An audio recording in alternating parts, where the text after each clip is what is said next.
Live from the Washington, D.C. area, it's the Inside Scoop, Emerald Planet. All the ecology news that our viewers want to know. Now, here's your host, Executive Director of the Emerald Planet, Dr. Sam Lee Hancock. Hello, and welcome to the Emerald Planet as we come to you right now from Beijing, China. Looking around this vast nation with 1.3 billion people, looking for those 1,000 best practices, the technologies, the services, and the products that are going to make a difference as we move through the 21st century. And we're in a country that is now the second largest economy on earth. It has a voracious appetite for food, fuel, fiber, and is developing a tremendous infrastructure that's going to carry its citizens as we move through the 21st century. At the time of doing this, it's now having a serious effort to address the environmental issues that's faced the country as it's gone through its rapid economic expansion. And so we're having a gentleman that's going to come on and going to be talking about what they're doing as far as this balance between the economy and the environment. And this is going to be a very interesting discussion because the gentleman we're bringing on, Dr. Ray Liu, is the director of the Beijing office of the International Fund of China's Environment, one of the very earliest NGOs in China, and has had tremendous expansion over the years. And Ray has been the driving force behind all of that. So Ray, looking forward to having your comments, and welcome to the Emerald Planet as we're here with you in Beijing, China. Hello, Dr. Hancock. How are you doing? I am doing fantastic, and thank you for your wonderful hospitality. Looking at the International Fund for China's Environment, give us a little bit of the history and the vision of this organization. Yeah, first, welcome to Beijing. In this very hot summer, humid. You know, right now, Beijing have almost about 13 million people. This is the largest city of the world.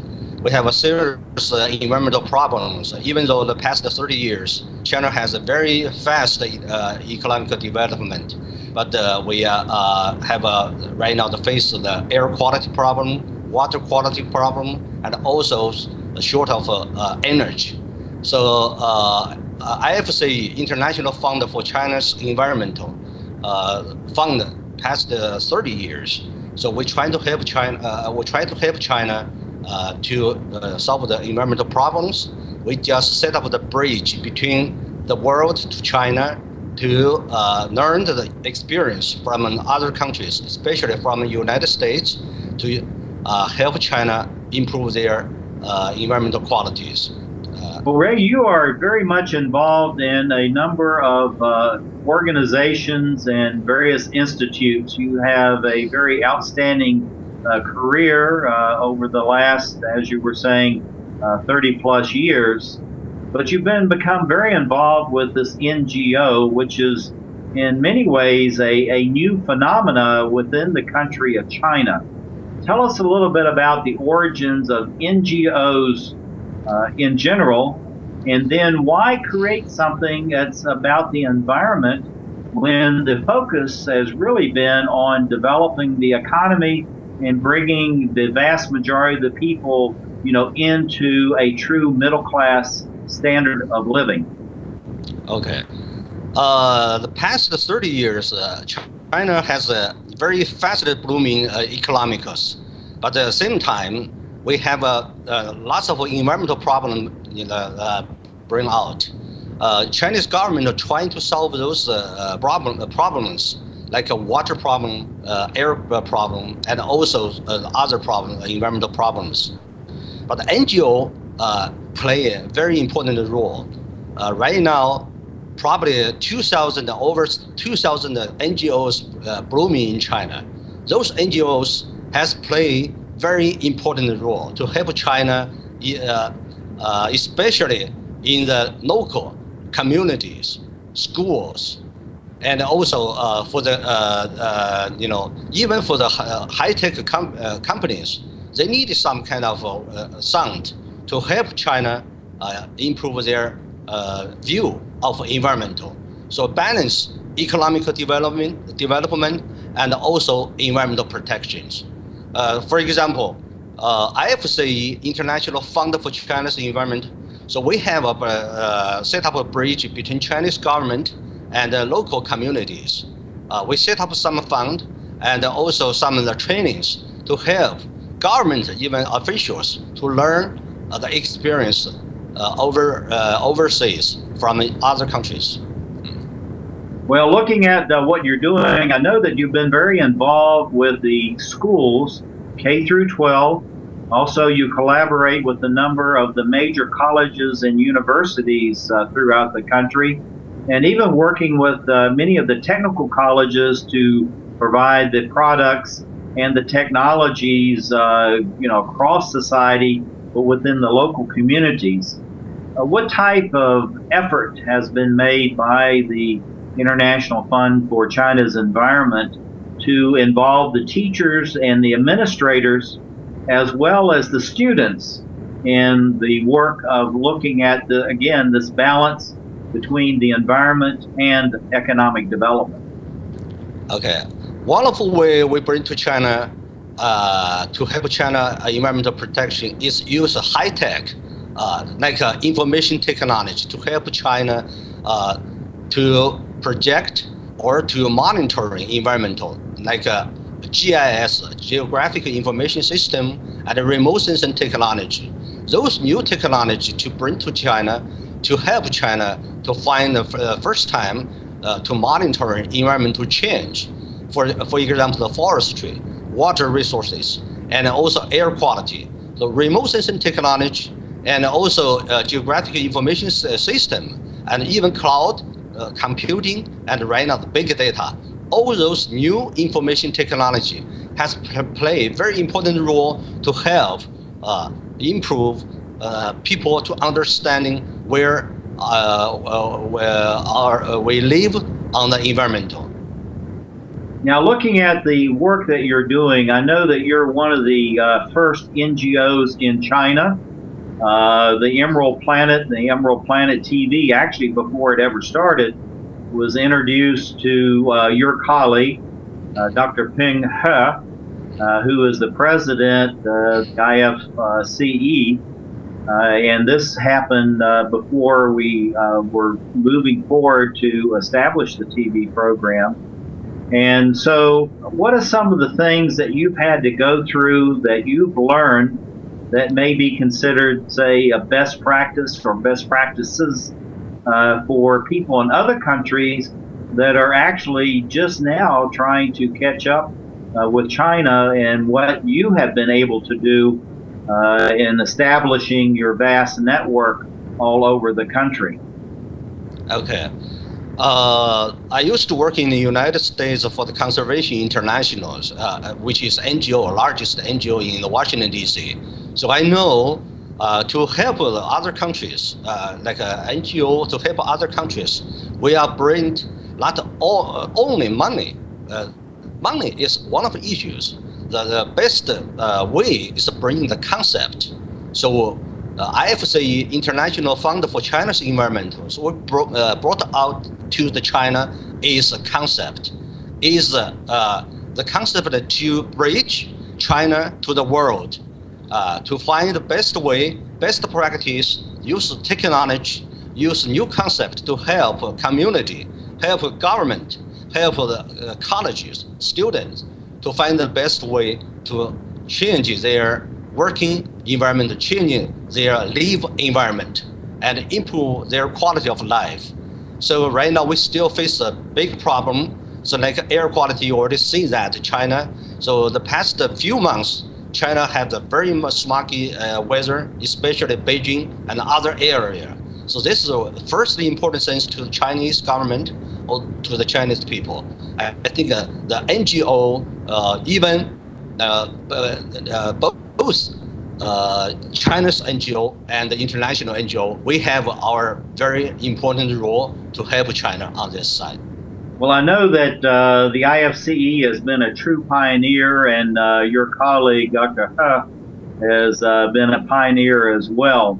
So as you other NGOs, and we've met, and actually we've interviewed in past television programs of the Emerald Planet TV, other newer NGOs that you've actually helped to create and to nurture along, what would be, say, 2 or 3 things that any group that would like to formally organize itself and to have an impact, whether it's in China, or it could be countries in Africa, Southeast Asia, Latin America, or even in developed countries? Yeah. And this has got to be quick. We only have about a minute and a half left. Okay. China right now, I told you, so there's lots of NGOs right now supported by, variety of organizations. We call the grassroots NGOs. So those NGOs in the provincial level, so like Yunnan, Guizhou, Sichuan, even Beijing. So they have their different way, but their work is very hard. Their people is very dedicated, and lots of them is volunteered. But I think their role in China become important to the Chinese government, to the Chinese people. We hope them to learn more experience from international and get more fundraising from international to help them and help China and help Chinese people. I think I project that the NGOs in China for the environmental will become, more important in the near future. Now that was a very good answer, and we have a few seconds left. Be quick. What do you see for the future of IFCE? IFCE has been, set up almost, 15 years. I think there will be, become a more stronger, more important role in China and both international.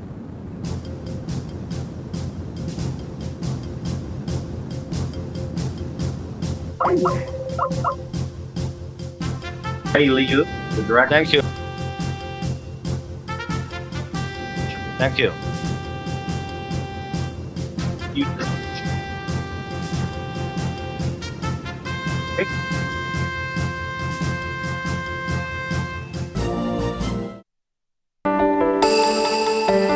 I helped turn my child's public school into a whole new kind of school. One with a curriculum that really motivates kids. One that has extended hours, 6 days a week, year-round. With loads of academic, cultural, and recreational activities. One that has support services like medical and dental right there. A school where parents' involvement is encouraged. Where teachers have more time to teach. And students are excited about learning. There's just one problem. My child doesn't ever want to come home. You can help turn your school into a community school for excellence. Find out how. Call 1-877-LOVE-TO-LEARN. It's coming. Right to your neighborhood. And when it does, you may be surprised. It's your Social Security statement of your benefits, and it's going to help you plan your financial future. Your benefit statement will tell you how much Social Security you're eligible to receive and when you'll get it. Then you'll know how much you need to save for retirement, because that's coming too. The future is in your hands. Choose to save. The toxic fumes from this meth lab are seeping into Jamie's sinus cavity. Ammonia vapors invade her throat. Toxic gases fill her lungs. Jamie's body is deteriorating. And she doesn't even know it. Jamie, dinner. So, who has the drug problem now? Find out how meth affects you at drugfree.org/.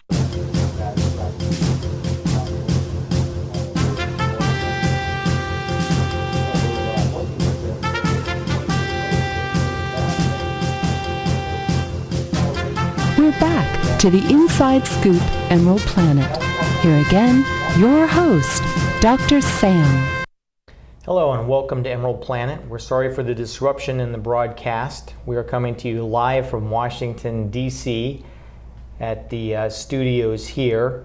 I'm here with my co-host, Zoe Hugh, and we're going to pick up sort of where they left off. The first thing that we're going to discuss is general background on China. Basically, China's economy has quadrupled in size over the past 10 years and is projected to double in size over the next 10. And that has caused some significant environmental issues, but it is also coming with a lot of progress and hope. So we're going to talk about one issue in particular, and I'm going to leave that with you. So if you can talk about Lake Tai. Yeah. Is that correct? Yeah, Lake Tai. Yes. So tell us about Lake Tai, what the issues were, and then what some of the resolutions were also. Yeah, sure. So for the Lake Tai, it's like the third largest lake in freshwater lake in China. So back then, I remember that when I was young, because I live in the province where Lake Tai is located. So when I was young, I remember that the view there was just beautiful, and several years after, later, I heard news about the water in that lake get polluted. And I remember also in the year of 2007, it caused a major problem of water pollution is that there is algae pollution, algae bloom, and also some bacteria. So like the lake is not, because for the Lake Tai, it's like the water source for the local residents. So among like 30 million people depends on that lake for their daily water, but then in 2007, the problem came, and like citizens in city like in Wuxi and also in Suzhou area, that in Jiangsu province, they need to buy bottled water, and it's just like they can't get the Even though water. they live right next to the lake, they had to buy bottled water. And there was one time the price of the bottled water just goes up. And I think the major cause for this is, as you mentioned, that China is experiencing like a really fast growth and economic growth. Lots of industries like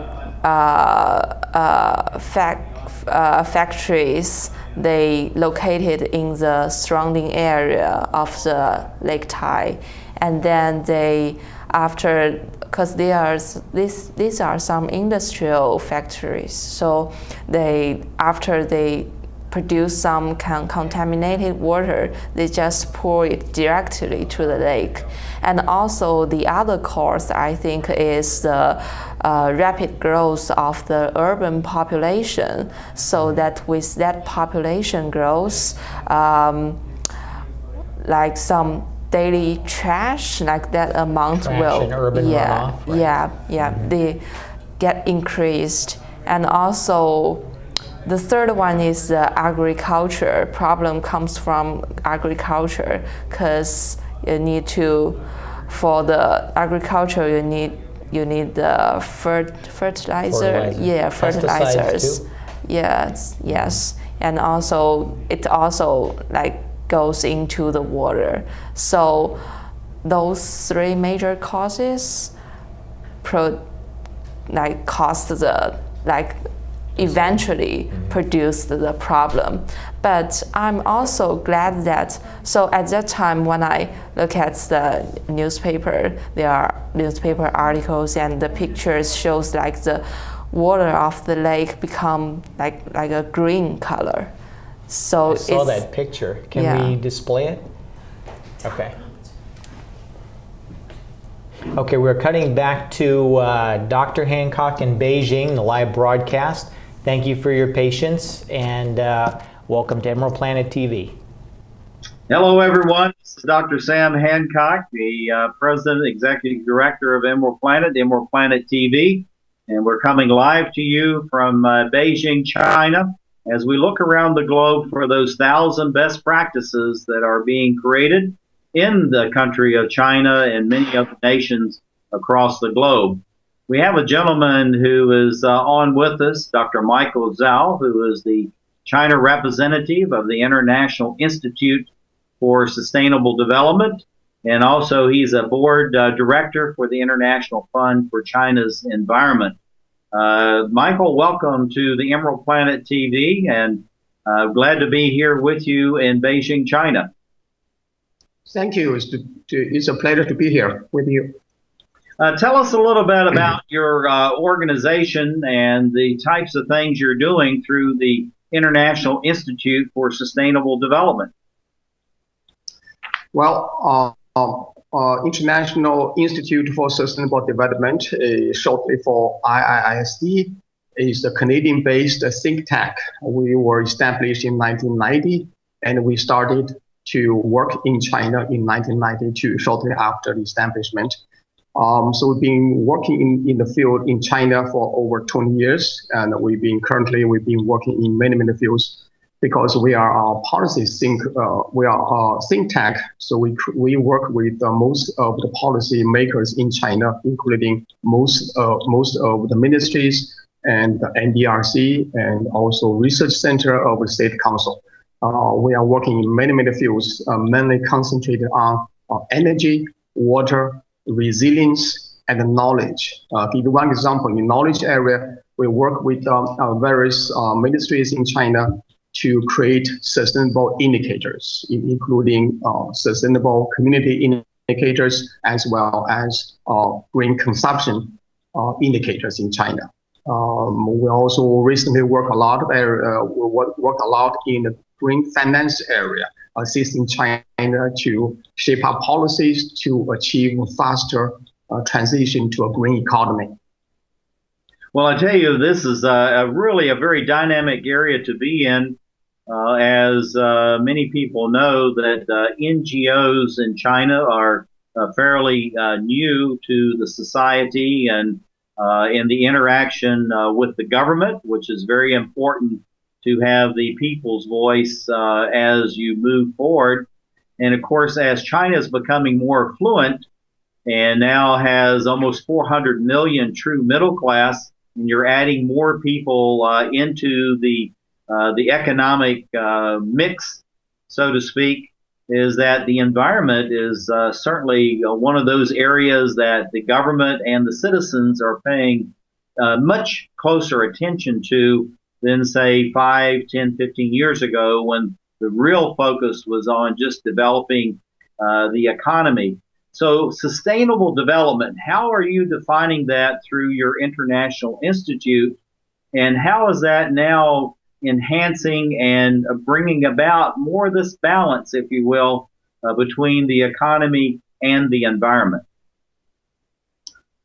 Well, sustainable development is all about raising the sustainability and in economic development and social development and environmental protections. And that's exactly what we do here. We're trying to create a balance. It's called a balanced development or inclusive development in many other terms. But it's all come down to sustainable development. We believe very strongly that it should include a very strong component of social development as well as environmental protection to protect our environment too. So actually, the development can be sustained. So that's exactly what we do here. We're trying to work with the Chinese government at all levels, both central and local, to push for policy, rethinking policy, new directions, to create a favorable economic, social, and environmental conditions for fostering sustainability of all areas. Well, I know this is really a mighty challenge as, again, you brought over 500 million people, in essence, out of the poverty and brought them in and bringing them up, in a way where they can actually enjoy, the fruits and the benefits of the investment over the years by the government, but the citizens themselves. In traveling around the last several days, you can really see the improvement as far as the economy is concerned. What is, say, 2 or 3 areas that most concerns you, Michael, and how do you feel like that this is being addressed by NGOs, private citizens, government, businesses, and think tanks and colleges and universities to improve the path towards 2050, which is really part of this theme, China 2050, climate change and environmental quality and best practices? Well, I have several concerns. One of the major concerns actually is still China right now, regardless this extensive pollution in air, soil, water. Most of the people still on the path to seek greater prosperity or sort of asset seeking, seeking property, so on and so forth. So there's a sort of endless appetite for get rich, get richer. I think that's one of the fundamental problems that we have created during the past 30 or 40 years here in China. So I think NGOs, universities, and the government, to a large extent, need to be involved to educate the public to be more environmental conscious, not only just care about personal wealth seeking, but also care about the environment, care about a low carbon footprint, care about low carbon lifestyle. And I think those are the areas I think need serious work by NGOs and the government at all levels. Okay.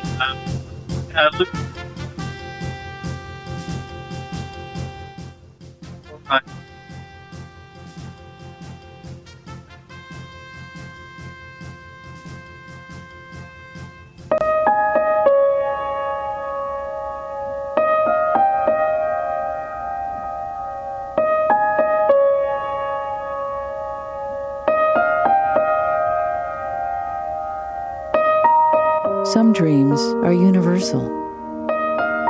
Dreams that inspire us.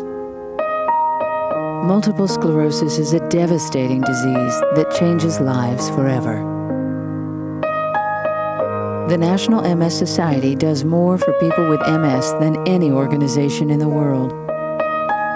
But we can't do it alone. To get involved, visit us online at nationalmssociety.org or call 1-800-FIGHT-MS.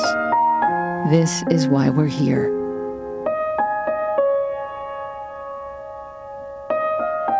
Because nobody dreams of having multiple sclerosis. What's wrong with this picture? Half of young Americans can't locate economic powers like Japan and India. 20% can't even find the Pacific Ocean. Without geography, our children aren't ready for the world.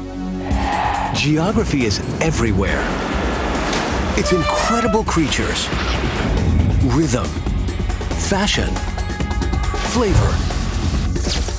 It's economics and politics. It's change.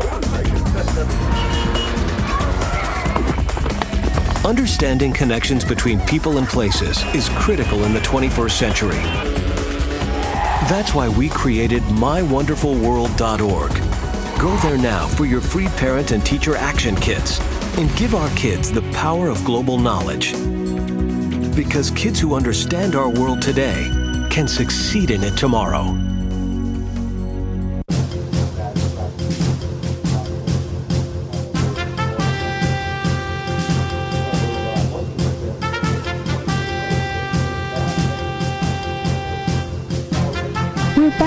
to the Inside Scoop Emerald Planet.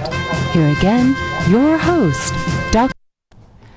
Hello and welcome back to Emerald Planet. I am Richard Lewis and this is Zoe Hugh.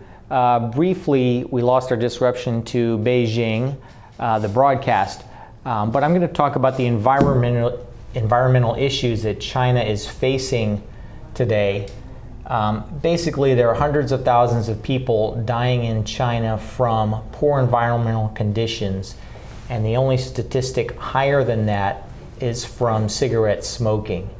16 of the 20 most polluted cities in the world are in China today, and China is the leading carbon dioxide emitter in the world, recently surpassing the United States. 30% of Chinese water is polluted. Industrial wastewater is being used to irrigate fields. This is similar to the situation in the United States from the US in the 50s, 60s, and 70s. And fortunately, China has a lot of incredible solutions and are taking this problem seriously. The areas of concern, of course, are broken down into the obvious categories. We have water resources, major groundwater pollution, deforestation is a problem in China. China actually has 20% of the landmass covered by forests, which most people don't know. It's one of the largest closed forest areas in the world. 12% of China's land area is closed forest. A closed forest means it is not open to easy access, and it means old growth trees, and if you're an environmentalist, you know how important those are. 36% of China's closed forests are facing pressure from high population density, according to the United Nations Environmental Program. Another issue is coastal reclamation. China's marine environment, including the Yellow and South China Sea, are considered among the most degraded marine areas on Earth. So there's a lot of issues that that the Chinese are facing right now. Desertification, the Gobi Desert in the north is expanding, and the Gobi Desert is 30% of the Chinese landmass and is growing every year. So this is another potential concern. However, there are a lot of solutions, in the Chinese government, as well as NGOs and popular support, are creating a lot of solutions. Some of these solutions, on a very positive note, the Chinese developed 5-year plans, and during the current 5-year plan, or the 12th 5-year plan, they include renewable energy as a national priority and have budgeted $300 million in investment for renewable energy. They have included the reduction of carbon emissions and the regulation of carbon emissions. And renewable energy is supposed to be 20% of the total by the end of this 5-year plan, which ends in 2015. Green GDP, this is something that the Chinese invented, which calculates the cost of the environmental impact on the GDP, and it is strongly reducing the GDP. They have since stopped those calculations. They said the science wasn't good enough, but they're the first country to do that. Also in 2008, the Chinese government made the environment open for communication and information, basically strongly promoting the discussion of environmental issues in China. The third largest source of power in China right now is wind energy, which is surprising and encouraging. Other encouraging news is China has planned more solar energy than the rest of the world combined for the next 5 years. So there are a lot of very encouraging statistics here. China is on the right track and doing a lot. According to the Chinese government website, the government invested more than 40 billion yuan between 1998 and 2001 in protection of vegetation, farm subsidies, and conversion of farmland to forest. This is a significant effort. And between 1999 and 2002, China converted 7.7 million hectares of farmland to forest. 1 hectare for those of us in America, is equal to about 2.7 acres. That's a significant effort. A 2011 report by the World Resources Institute stated that the 11th five-year plan, the previous one, 2005 to 2010, in response to worsening energy intensity, the goal was to improve by 20% the energy intensity. And I'll explain what that is in a minute. The report also stated that the goal likely was achieved or nearly achieved. Energy intensity means being conservative with your energy and managing it well, and we'll talk about that in a minute. The next five-year plan, or the current one, set a goal of improving energy intensity by 16%, meaning more efficient with your energy. The Chinese government announced a five-year US $277 billion plan to address the issue of air pollution. And finally, northern China will receive particular attention as the government aims to reduce air emissions by 25% by 2017 compared with 2012 levels in those areas where pollution is especially serious. And remember, this is the area where the Gobi Desert is also encroaching. Next slide. And finally, most Americans don't realize this. There is bilateral cooperation with China, and there has been ongoing cooperation for a long time.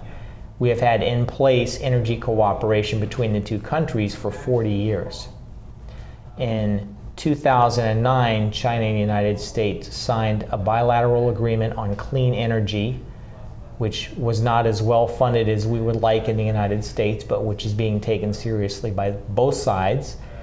And the US and China, there's a Clean Energy Research Center, a bilateral center, to collaborate on research and development of clean energy in both countries.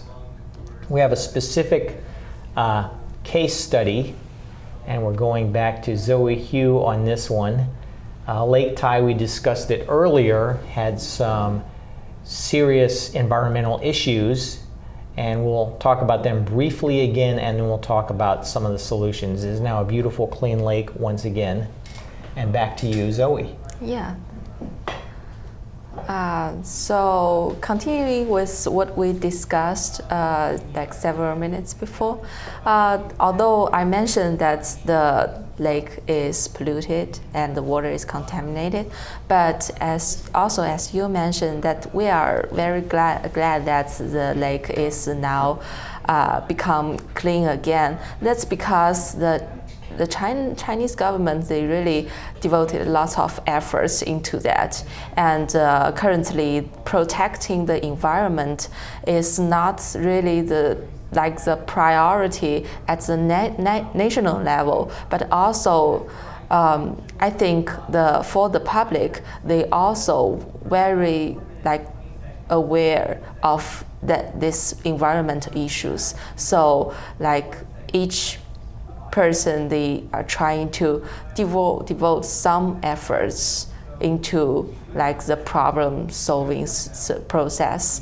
And for this Lake Tai issue specifically, the government launched the regulations, and the regulation is called the management of the Taihu Lake basins. And also they launched a specific projects with lots of scientists and qualified team members to help with the water treatment of the Lake Tai. And the name of the project is called Lake Tai Water Pollution Treatment Project.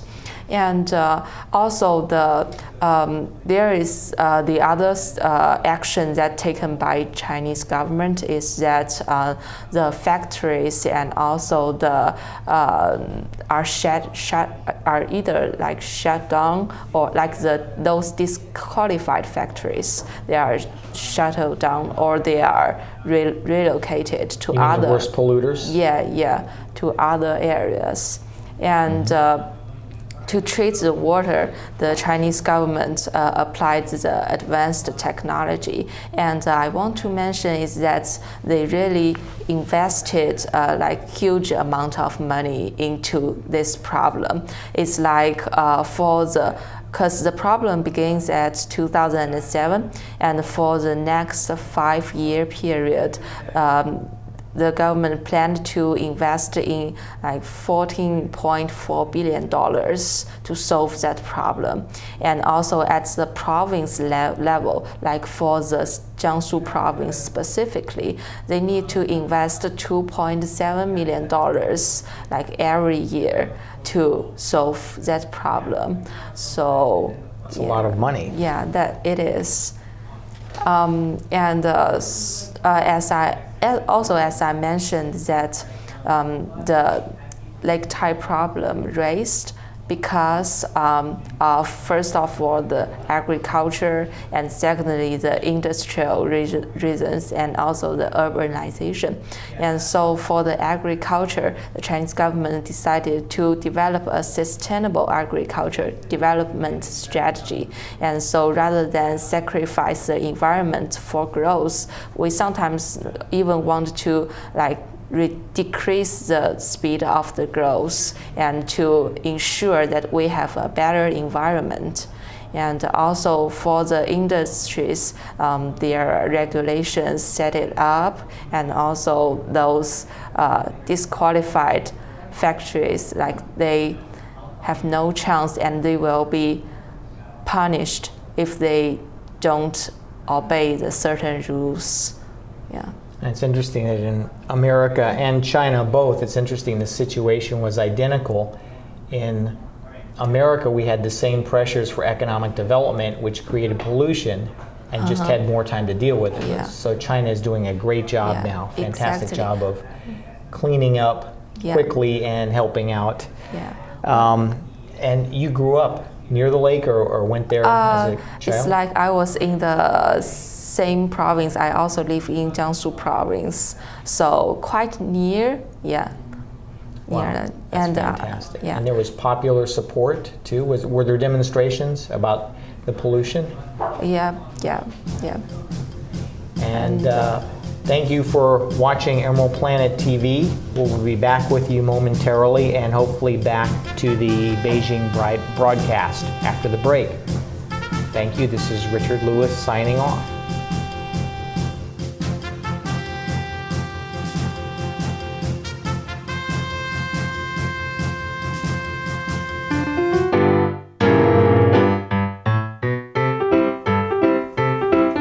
There's more than just books at the library.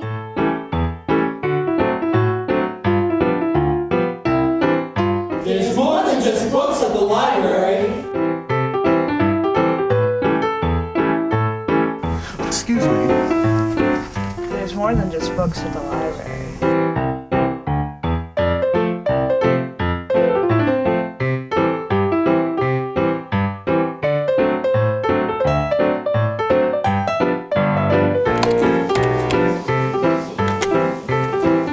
Il n'y a plus que de livres à la bibliothèque. Hello. You have a lot of great books here today. You know there's more than just books at the library. I know. There's more than just books at the library. I don't want to be hooked to a machine. I want all the medical treatment available to me. I wouldn't want my family to have to make this decision. My doctor knows what's best for me. An advance directive is your life on your terms. Talk with your family. Decide what's right for you. Then put it in writing. Documenting my wishes today means my family won't have to make heart-wrenching decisions later. To learn more, visit www.putitinwriting.org. 1,200 American youth run away from their homes every day. The National Runaway Switchboard is here to help. 1-800-RUNAWAY. If you are a runaway, thinking about running away from home, or a parent or guardian concerned about issues facing your child, call us 24 hours a day. 1-800-RUNAWAY. In times of crisis, hope is just a phone call away. 1-800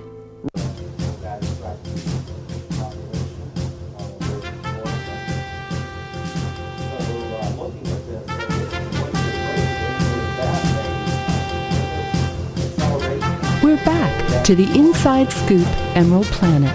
Here again, your host, Dr. Sam. Hello and welcome to the Emerald Planet as we come to you from Beijing in China. We're looking around the globe for those 1,000 best practices in 144 different nations as we move through the 21st century. And we're talking to people that are actually opinion leaders within their own societies. They're making the change, but also providing the leadership that's very much needed as we move to 2050. And we're adding 2 billion new people to the planet's population. And we have someone who's been working for a number of years in a very prestigious university in Beijing, China. Her name is Dr. Hong Lan. She's a professor at Renmin University of China. And Hong, welcome to the Emerald Planet TV. Yeah, good. Thank you. Thank you. Well, we're glad. It's a pleasure to talk with you. It's a great pleasure. You have been on the Emerald Planet before, and we certainly have a great pleasure of having you with us again. Tell us a little bit about your university and the work that you're doing. And I wanted to say on air, congratulations for being made a full professor. And this is a great honor, and you're one of two that was awarded a full professorship in this last year. So tell us a little about Renmin University and your work. Yeah, thank you. Thank you. First, I would like to thank you. Your congratulations. And Renmin University of China is a famous university. Seems like rank the third in China for the university. One is Tsinghua, second is Peking, and the third is Renmin University of China. And our university is good at for environmental issue and economic issue, and a lot of major English major. Seems we got the top experience in China. Well, I tell you, being with such a prestigious university gives you opportunities that many professors would not have, particularly in the high growth and high development country of China. Looking at your work over the years in economics, I know that you've taken a greater interest in a true leadership role within this very dynamic society to balance the environment with this rapid growth of the economy within China. How do you share that with your students to keep the growth so that you're bringing more and more people into a true middle-class lifestyle, but at the same time trying to protect the environment, but doing through students that are the future leaders of China? Yeah, we cooperate with the Ministry of Environmental Protection and to do a lot of projects. And we bring students to do the project with us. And usually people think like always the environmental issue conflict to the economic issue. Seems when you want to do economic better, then you have to cost the environmental. But right now we think like we want to get the balance of the environmental and economicals, and we want to do the win-win way to get the development of the both environmental and economical issue, and we teach student what is the good way, and also we bring students to really to involve a lot of projects. When the student really go to the local sites to see the situation and also join our project, then they will know what is exactly the China's environmental issue, and they will really know what is the relationship between economical and environmental. Exactly in China's situation seems if you just take care of the economicals, then environmental will cost more, and at last, and finally, we still cannot get good economic grounds. So in order to get the health environment economic grounds, we must to take care of the environmental. That's the experience, and we do a lot of projects, and find is the real principle. If we don't care of the environmental, we really cannot do economic very well. And our students are through to join and involve this project and know this idea. And I'm sure when they go to some position, such as lead position, they will know how to use economic way to resolve the environmental problem. And also they will know how to take care of environmental to promote the economic issue. Well, I know that the work that you're doing at the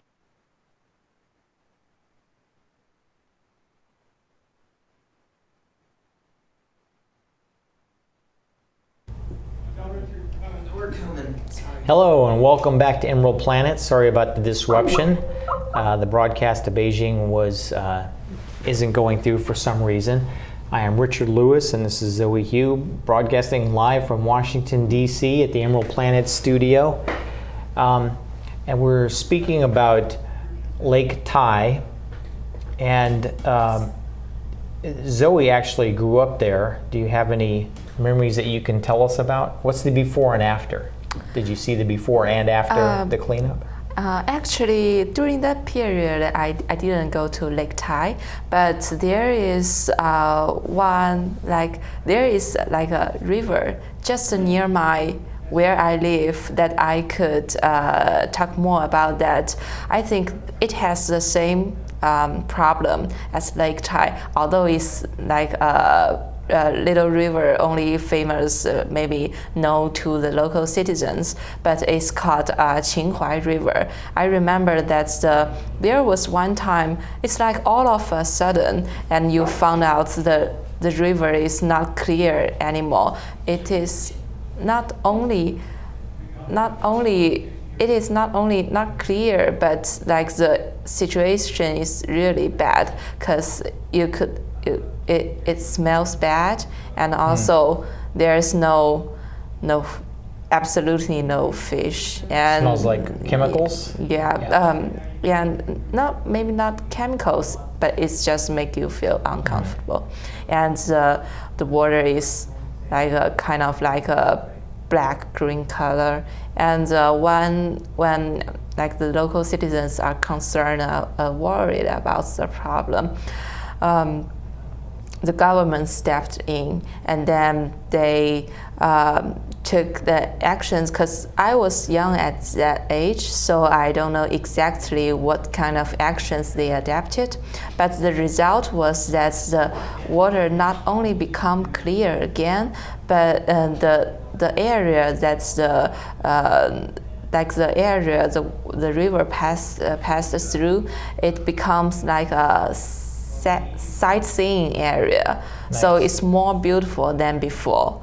And they also developed like a city, kind of like a city park for the residents. Nice. To enjoy their spare time.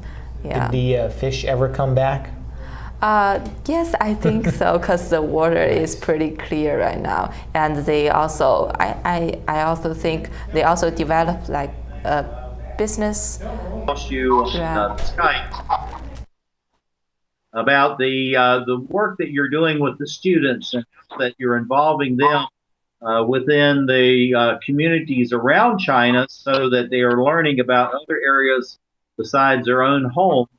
But how do you impart this information besides going out into the field, so that when they go back to their own home and their own communities, they're able to bring change, to bring new knowledge, and also views of best practices that they're learning at Renmin University.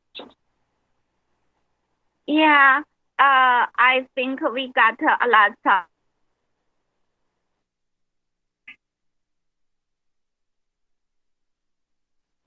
control and this good practice. And when my student learning this good practice, and when they return to their hometown, they can use this good practice to solve their hometown's problem, such as water pollution and such as soil pollution, because this good practice not just can use in one place and maybe can use it in a lot of places. Well, I think that's very important that you're giving them a broad theoretical base as well as the practical experiences of going out into various communities around China. I know that you've been involved in a great deal of research looking at the environmental quality and also looking at climate change in various communities across China. Tell us a little bit about your research and why is that important that at Renmin University is that you would be combining research with teaching responsibilities. Both of those are full load at the same time. Yes, because my major is environmental economics, and this major is not just the theory about the theory is more related to the reality, related to the good practice. And so we have to, as a professor, as a scholar, as a teacher in university, we must to involve in a lot of projects. Then we can get a good practice, and then we can teach them. Rose, looks like we're losing right now. Skype. So thank you for us who's helping us overcome some. Hey Sam, are you still there? And thank you very much as we create the Emerald Planet.